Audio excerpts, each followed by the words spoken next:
नमस्कार, आप देख रहे हैं एनडीटीवी इंडिया और मैं हूं आपके साथ अनंत भट्ट। और समय हो चुका है, ठीक 4 बज गए हैं शाम के, और अब से 3.25 घंटे के बाद सबकी निगाहें टिक जाएंगी जाकर राष्ट्रपति भवन के फोरकोर्ट पर, क्योंकि वहां पर आज ऐतिहासिक शपथ ग्रहण समारोह होने जा रहा है नरेंद्र मोदी का और उनकी कैबिनेट का। आपको बताएंगे ऐतिहासिक इस मायने में है क्योंकि पूरे 62 साल के बाद यह पहला मौका है, जवाहरलाल नेहरू के बाद नरेंद्र मोदी पहले प्रधानमंत्री होंगे जो तीसरी बार लगातार सत्ता संभालने जा रहे हैं, देश की कमान संभालने जा रहे हैं, शपथ लेने जा रहे हैं। और पिछले कई दिनों से, जब से यह तय हो गया है कि एनडीए को स्पष्ट बहुमत मिल गया है, एनडीए की सरकार बनने जा रही है, पिछले कई दिनों से मंत्रियों के नामों को लेकर अटकलें लगाई जा रही थी।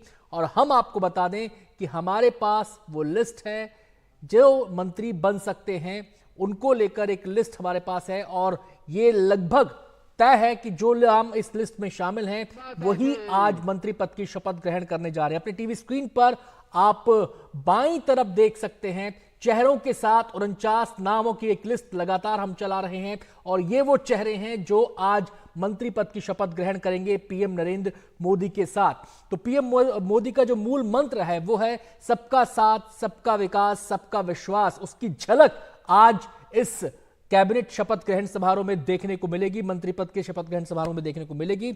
और इसके अलावा भारत की सरकार बनने जा रही है तो संपूर्ण भारत का अक्स इसमें नजर आएगा। 19 राज्यों से उन चेहरों को चुना गया है जो आज मंत्रिमंडल में शामिल होने जा रहे हैं, शपथ ग्रहण करने जा रहे हैं। सीधे हम रुख करेंगे, हमारे संवाददाता रवीश रंजन शुक्ला हमारे साथ जुड़ गए हैं तमाम पहलुओं पर जानकारी देने के लिए। रवीश, अब केवल 3.25 घंटे का समय बचा है, 3 घंटे 12 मिनट अगर मैं एग्जैक्ट समय बताऊं। तैयारियों को लेकर अंतिम चरण में तैयारियां होंगी, मेहमानों के आने का सिलसिला कब से शुरू हो जाएगा, क्या प्रोटोकॉल उनको लेकर रहेगा?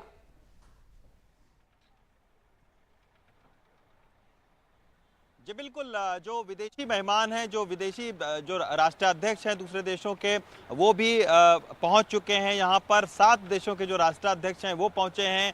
श्रमवीर, सबसे खास बात है अनंत की, श्रमवीरों को भी इस कार्यक्रम में आमंत्रित किया गया है। ये वो श्रमवीर हैं जो सेंट्रल विस्टा और मेट्रो के प्रोजेक्ट से जुड़े रहे हैं, इनको भी आमंत्रित किया गया है। तमाम मीडिया के जो बड़ी हस्तियां हैं उनको आमंत्रित किया गया है और 5 बजे से राष्ट्रपति भवन के अंदर एंट्री दी जानी शुरू कर दी जाएगी। चूंकि इस बार पिछले बार हमने देखा था कि 6,000 मेहमान थे, इस बार 8,000 मेहमान हैं, तो काफ़ी एक बड़ी तादाद है।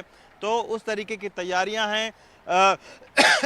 आप देखिए कि कई सारे लोग जो है इसमें वीवीआईपी से लेकर बनारस तक के जो प्रधानमंत्री का संसदीय क्षेत्र है वहाँ से लोग यहाँ पर आए हुए हैं, उनको भी आमंत्रित किया गया है। और अगर मैं आपको कार्ड दिखाऊं तो इस तरीके का जो कार्ड है वो दिया जा रहा है सभी को और उसको जो है वो दिखाना पड़ेगा सारे लोगों को।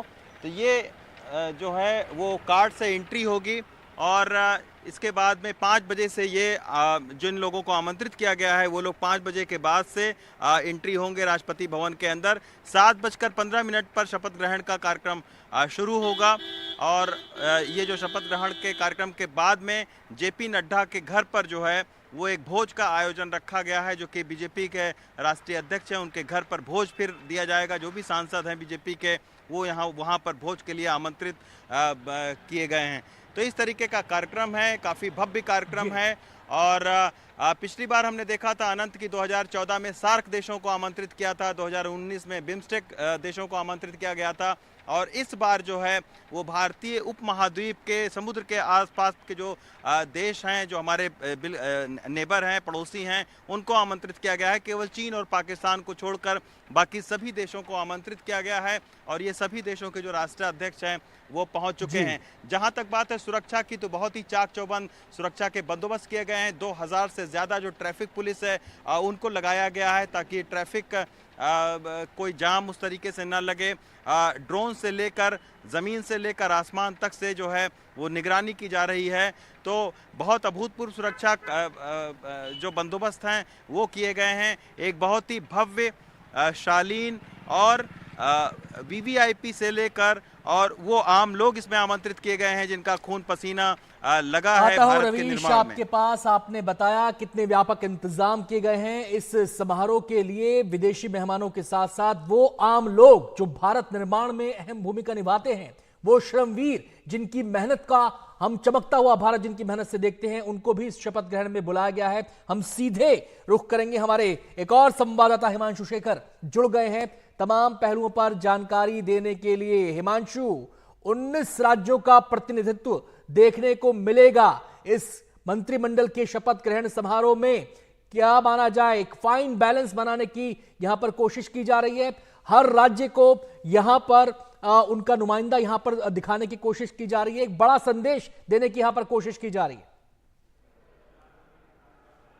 देखिए, निश्चित तौर पर एक कोalition गवर्नमेंट के एरा की फिर से शुरुआत हुई है 2024 में, और इसी का एक रिफ्लेक्शन है। आपने एक बहुत महत्वपूर्ण बात कही। मैं सोच रहा था जब मैं जिन लोगों के नाम अब तक सामने आए हैं कि इसके पीछे की क्या बड़ी तस्वीर है। आप देखिए, लिस्ट में 12 मंत्री हैं सहयोगी दलों के। मुझे लगता है 2014 में जब नरेंद्र मोदी पहली बार प्रधानमंत्री बने, फिर 2019 में जब दूसरी बार बने, उनकी सरकार में इससे पहले 12 जो सांसद हैं उनको मंत्री बनाया गया हो जो उनके कोalition पार्टनर्स के हों। शायद ऐसा नहीं है, और इसी में वो बड़ी तस्वीर आज जो सरकार शपथ लेने वाली है उसकी सामने आ रही है अब तक कि 19 राज्यों से 12 जो मंत्री हैं वो घटक दलों के सांसद हैं और बड़े नेता हैं। और ये निश्चित तौर पर एक नई शुरुआत नरेंद्र मोदी के लिए, और उन्होंने कोशिश की है कि चाहे छोटा से छोटा भी जो सहयोगी दल हो उसके नेता को भी मंत्री बनाने का फैसला प्रधानमंत्री ने किया है। मैं आपको एक छोटा सा लिस्ट एक बताता हूँ। रामदास अठावले से जब मैं मिला, उनकी पार्टी का एक भी सांसद नहीं है। Republican party of India Athawale गुट का एक भी लोकसभा में सांसद नहीं है, लेकिन इसके बावजूद उन्हें मंत्री बनाया गया है। और उन्होंने बहुत साफ कहा कि अभी विधानसभा के चुनाव महाराष्ट्र में होने वाले हैं और उनकी भूमिका महत्वपूर्ण होगी। कल देवेंद्र फडणवीस उनसे मिले भी थे, तो काफ़ी राजनीतिक सोच समझ भी है इस लिस्ट में।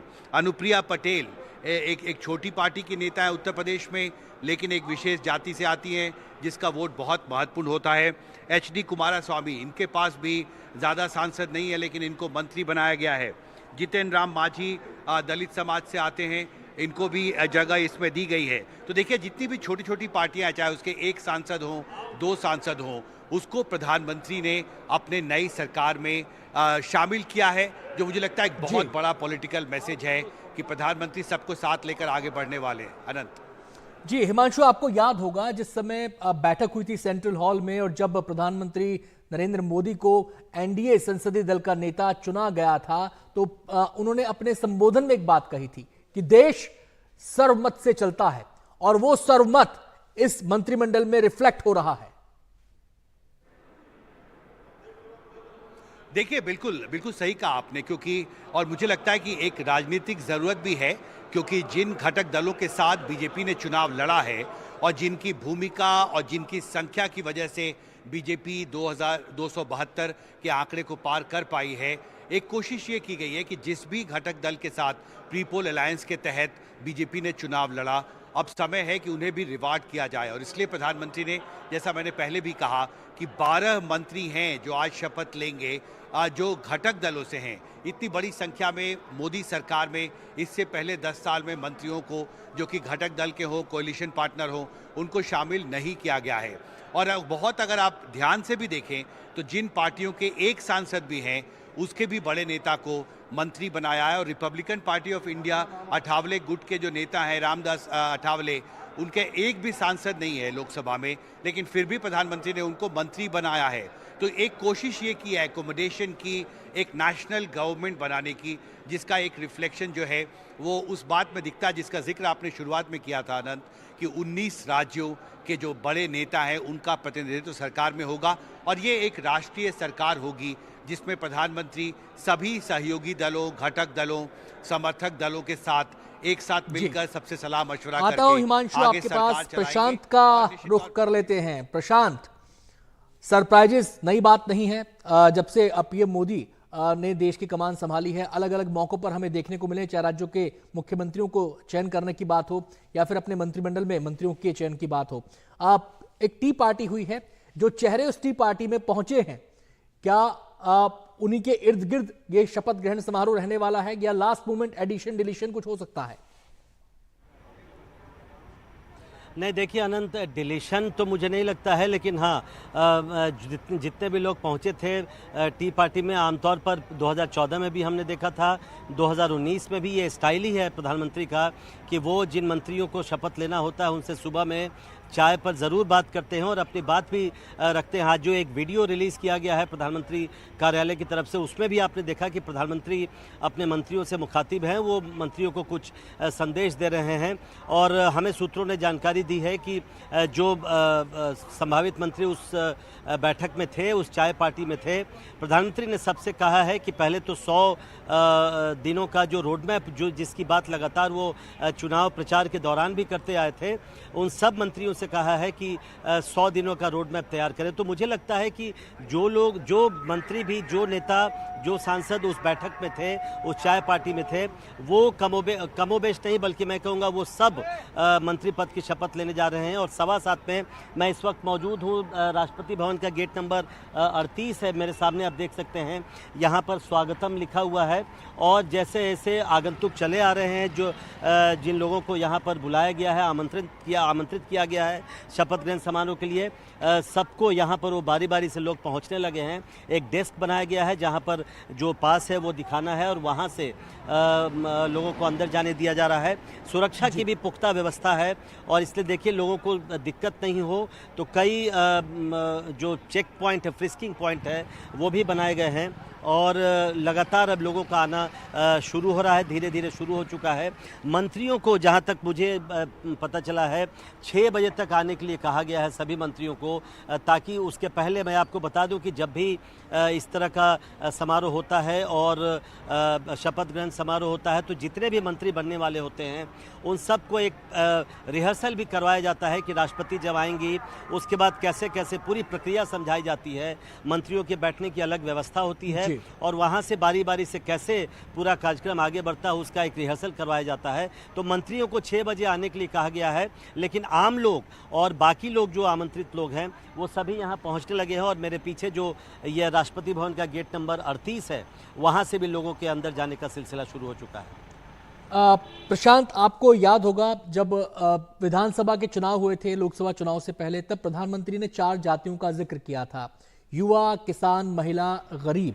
और हमने देखा है जो प्रधानमंत्री से जुड़े कार्यक्रम होते हैं अक्सर उनमें श्रमवीरों का मान सम्मान उनको दिया जाता है, सम्मान उनका किया जाता है, उनका परिचय पूरे देश से करवाया जाता है। आज भी उन श्रमवीरों की चर्चा हो रही है कि आज भी वो सम्मानित मेहमानों के साथ वहां पर मौजूद रहेंगे, इस ऐतिहासिक पल का वो गवाह बनेंगे। आपसे हम ये जानना चाहते हैं, ये जो श्रमवीर आ रहे हैं ये किसी प्रोजेक्ट विशेष से जुड़े हुए रहे हैं या फिर अलग अलग प्रोजेक्ट्स में जिनकी भूमिका रही है वहां से इन सबको लाया गया है? नहीं, केवल श्रमवीर नहीं अनंत, किसानों के भी एक जत्थे को यहाँ पर बुलाया गया है और श्रमवीर जो अलग अलग प्रोजेक्ट्स में जुड़े रहे हैं, मेरी जानकारी ये है कि केवल एक प्रोजेक्ट से ये नहीं जुड़े रहे हैं, बल्कि आप जहाँ भी देखेंगे मेरे पीछे थोड़ी दूरी पर यहाँ पर नई संसद भवन बनी हुई है। संसद भवन का जब उद्घाटन हुआ था उस समय भी आपको याद होगा कि संसद भवन के निर्माण में जितने मजदूर शामिल थे उनको भी प्रधानमंत्री ने बुलाया था। अभी अयोध्या में राम मंदिर का जो उद्घाटन हुआ था, राम मंदिर में जो प्राण प्रतिष्ठा समारोह हुआ था, उसमें भी मंदिर को बनाने में जितने मजदूरों का हाथ था उनमें से ज़्यादातर मजदूरों को प्रधानमंत्री ने बुलाया था। आज भी इस शपथ ग्रहण समारोह में प्रधानमंत्री इस तरह का, इन सब बातों का बड़ा ख्याल रखते हैं और इसलिए जैसा मैंने कहा, न केवल श्रमवीर बल्कि किसानों के भी एक वर्ग को यहाँ पर आज बुलाया गया है और वो इस शपथ ग्रहण समारोह में शामिल होंगे। अलग अलग प्रोजेक्ट्स के जितने मजदूर हैं, श्रमवीर हैं, उन सबको इस शपथ ग्रहण समारोह में बुलाया गया है। आनंद जी, बहुत बहुत शुक्रिया प्रशांत आपका। आपसे आगे भी हम संपर्क में रहेंगे और ये तमाम अपडेट्स जो आपने दिए इसके लिए बहुत बहुत शुक्रिया आपका। तैयारियों के बारे में आगे भी आपसे बातचीत करेंगे। फिलहाल अगली खबर का हम रुख कर लेते हैं और अगली खबर जो है वो खबर जुड़ी है बीजेपी अध्यक्ष की नियुक्ति की तैयारियों से जुड़ी हुई ये खबर है।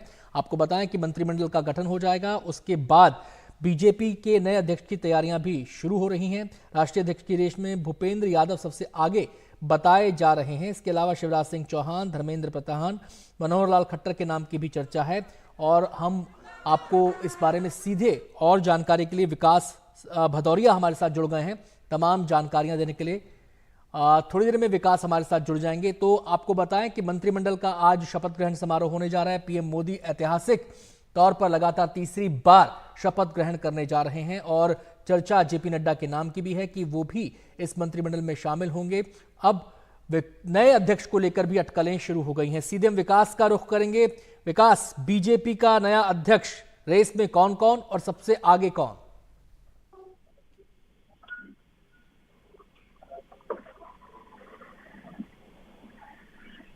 विकास, क्या आप मुझे सुन पा रहे हैं?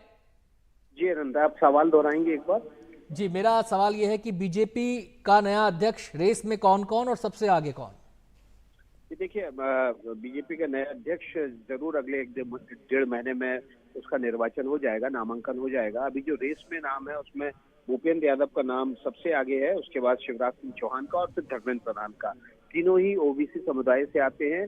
भूपेंद्र यादव राजस्थान के मूलतः रहने वाले हैं, अलवर से इस बार लोकसभा चुनाव जीता है। लंबा अनुभव है उनका संगठन में काम करने का, तकरीबन 5 वर्षों तक राष्ट्रीय महामंत्री की हैसियत से और तकरीबन 18 राज्यों में उन्होंने विधानसभा चुनाव में प्रभारी की भूमिका निभाई है और उसमें से 16 पर बीजेपी को बड़ी जीत दर्ज करवाई उन्होंने। तो लंबा संगठन का अनुभव है, 10 साल से मंत्री हैं, सरकार का भी अनुभव है। अब उनको संगठन में सर्वोच्च स्तर पर एलिवेट करके भेजा जा सकता है, यानी कि वो राष्ट्रीय अध्यक्ष बन सकते हैं। इसके अलावा शिवराज सिंह चौहान, आपको पता ही है, 20 वर्षों तक वो मुख्यमंत्री रहे। युवा मोर्चा के अध्यक्ष से लेकर बीजेपी के राष्ट्रीय महामंत्री तक का पदभार उन्होंने संभाला है। अच्छा खासे अनुभव की उनके पास पूंजी है और उस पूंजी के दम पर उनकी दावेदारी काफी मजबूत है। इसके अलावा धर्मेंद्र प्रधान, जो कि लगातार पिछले 10 वर्षों से सरकार में मंत्री रहे हैं, पेट्रोलियम मंत्रालय से लेकर शिक्षा मंत्रालय जैसे महत्वपूर्ण मंत्रालयों को उन्होंने संभाला है। और उसके अतिरिक्त देखा जाए तो संगठन का भी उनका लंबा अनुभव है।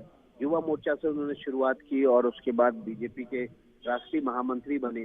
तो लंबा संगठन का अनुभव, सरकार का अनुभव, दोनों मिलकर उनकी भी पूंजी जो है काफी बड़ी हो जाती है, राजनीतिक पूंजी, और इसी की वजह से उनकी भी दावेदारी काफी मजबूत मानी जा रही है। दूसरा, ऐसे राज्य से आते हैं जहाँ पर बीजेपी इस चुनाव से पहले उसकी फुटप्रिंट बहुत कम थी और ऐसी सूरत में धर्मेंद्र प्रधान की दावेदारी मजबूत मानी जा रही थी। ये माना जा रहा था कि अगर उस राज्य से बीजेपी का राष्ट्रीय अध्यक्ष आएगा तो वहां पर अपने स्वतः ही बीजेपी का जो है उदय हो जाएगा वहां पर, लेकिन उससे पहले ही ये काम हो चुका है। इसके अतिरिक्त अगर देखा जाए तो मनोहर लाल खट्टर, जो कि पूर्व मुख्यमंत्री हैं हरियाणा के, उनकी भी दावेदारी मजबूत मानी जा रही है। संघ के प्रचारक से लेकर संगठन के लंबे वर्षों तक उन्होंने काम किए। प्रधानमंत्री नरेंद्र मोदी जब प्रचारक हुआ करते थे, संगठन के लिए काम करते थे, उस वक्त उन्होंने हरियाणा और हिमाचल प्रदेश में उनके साथ निकटता से काम किया है। तो इस वजह से, और फिर अब मुख्यमंत्री का अनुभव 9 वर्षों का, जाहिर तौर पर वो भी एक प्रबल दावेदार है। देखना होगा कि अगले 2 महीने में किस तरह से राजनीतिक घटनाक्रम घूमता है, किस तरह से राजनीति का चक्र घूमता है और किसके हिस्से ये बीजेपी के राष्ट्रीय अध्यक्ष का महत्वपूर्ण पद आता है।